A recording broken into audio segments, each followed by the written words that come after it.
Olá pessoal, neste vídeo nós vamos falar sobre a segunda Revolução Industrial, que vai de 1870 a 1914, né? A segunda Revolução Industrial tem algumas novidades, tem alguns principais acontecimentos que eu quero destacar. A primeira Revolução Industrial e o começo da segunda Revolução Industrial vem com a crise das fábricas e das empresas de tecido, das empresas têxtil, dando abertura, dando espaço, né, chegando com tudo aí às empresas de aço e às empresas de ferro. Então, em 1900, a expansão de aço, ela cresceu 7 vezes e a de ferro, praticamente, ela dobrou, né? Então, as principais empresas, as empresas mais fortes nesse período eram as empresas de aço e eram as empresas de ferro, de minério, né? Era a indústria mecânica e a siderurgia.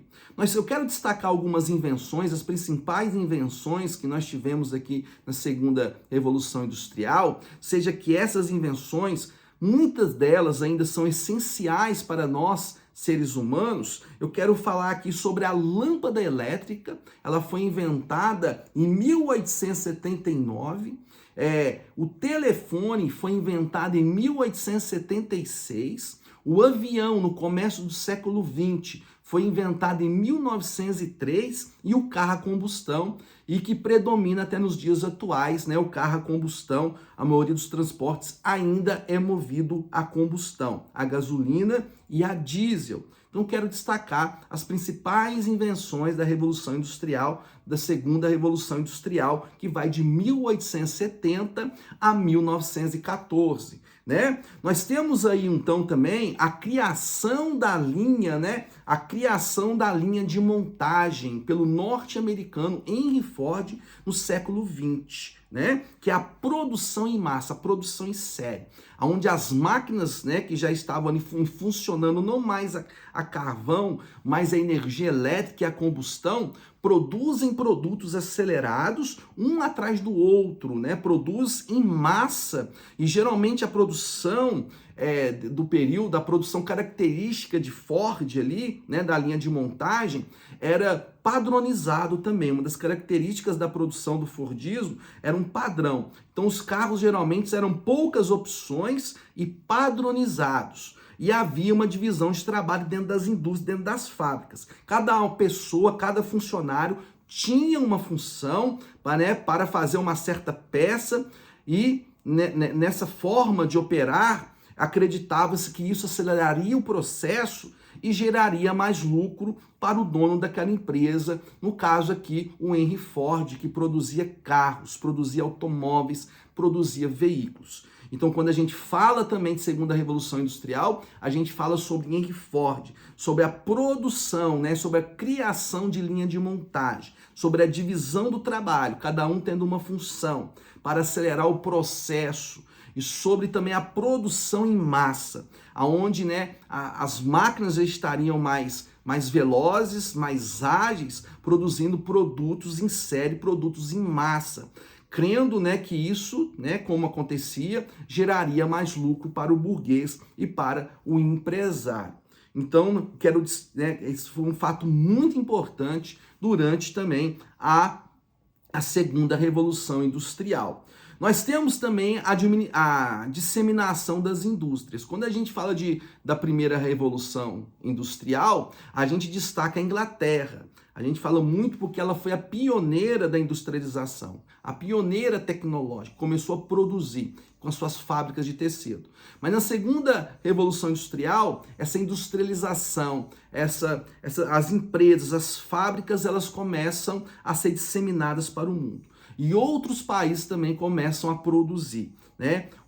Quero destacar alguns países fortes na produção, na industrialização, na tecnologia, foi os Estados Unidos, a Alemanha, a França, o Japão, foram ali junto com a Grã-Bretanha, junto com o Reino Unido, os principais países industriais na segunda Revolução Industrial. Tá bom?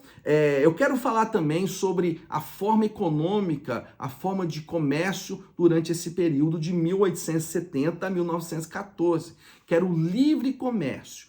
O livre comércio, eles adotavam a forma econômica do livre comércio, aonde não, né, os países não impunham taxas alfandegárias sobre os outros países, né? Então, eles exportavam, eles compravam, eles vendiam uns aos outros sem taxa alguma. Os produtos chegavam sem ser tarifados, não havia tarifas, ou seja, as fronteiras eram abertas, os territórios eram abertos para comercializar de forma livre. E eles acreditavam que a própria economia, o próprio mercado seria autorregulador, né? E que ele se regularizaria, né, por si só, sem haver intervenção do Estado. Então, eles adotaram durante a Segunda Revolução Industrial, né, a política do livre comércio, tá bom? Que vai ali de 1946 a 1914, né? Então, nós temos aí, né, o aceleramento, nós temos aí o crescimento das empresas industriais em vários países. E eu quero destacar nesse período, porque quando eu falo de Segunda Revolução Industrial, eu falei que ela começou em 1870, na metade do século, mais da metade do século XIX, e termina no século XX com a Primeira Guerra Mundial, e ela termina isso. Ela termina na Primeira Guerra Mundial. Eu quero destacar esse evento, porque que ela termina, porque as empresas dos Estados Unidos, o capitalismo está aquecido ali na Europa, a Alemanha, a França, os Estados Unidos, né, o Reino Unido, eles estão produzindo produtos em massa e eles precisam escoar esse produto, eles precisam exportar, eles precisam de novos mercados. E aí eles adotam, né, a política do imperialismo, né, a política imperialista, onde os países europeus eles vão, né, dominar o continente africano, o continente asiático,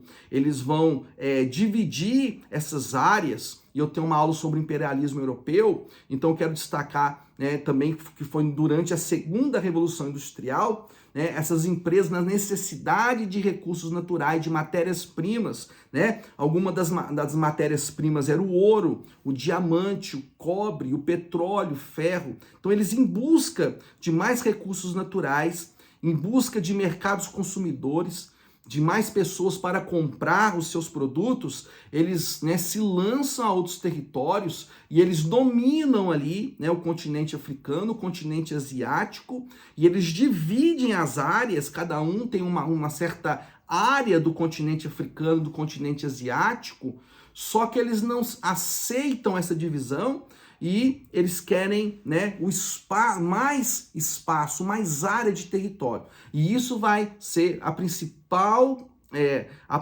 razão da Primeira Guerra Mundial em 1914. E isso aconteceu na Segunda Revolução Industrial de 1870 a 1914.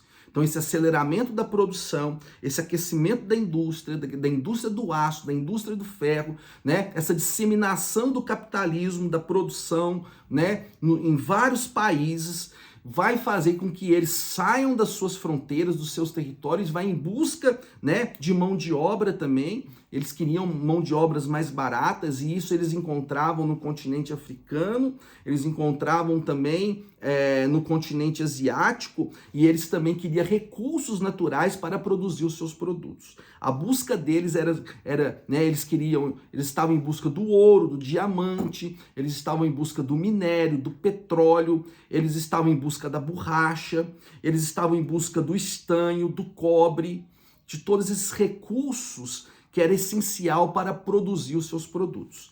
Então, isso aí vai ser responsável pelo princípio, pelo começo da Primeira Guerra Mundial, né? Eles não estarão satisfeitos com a sua área que foi delimitada e eles vão começar a disputar essas áreas, e isso vai gerar alianças entre os países europeus, e isso vai ser responsável pelo começo da Primeira Guerra Mundial. Então, primeiro, né, a responsabilidade da Primeira Guerra Mundial foi o imperialismo europeu sobre a África e sobre a Ásia. Essa disputa de área, essa disputa de recurso, essa disputa, né, de mão de obra barata, essa disputa de recursos naturais que vai ser responsável pela primeira, né, Guerra Mundial. E a segunda Revolução Industrial justamente é isso, ela para no começo da Primeira Guerra Mundial, tá? Então nós temos essa disputa de território, né, entre as potências europeias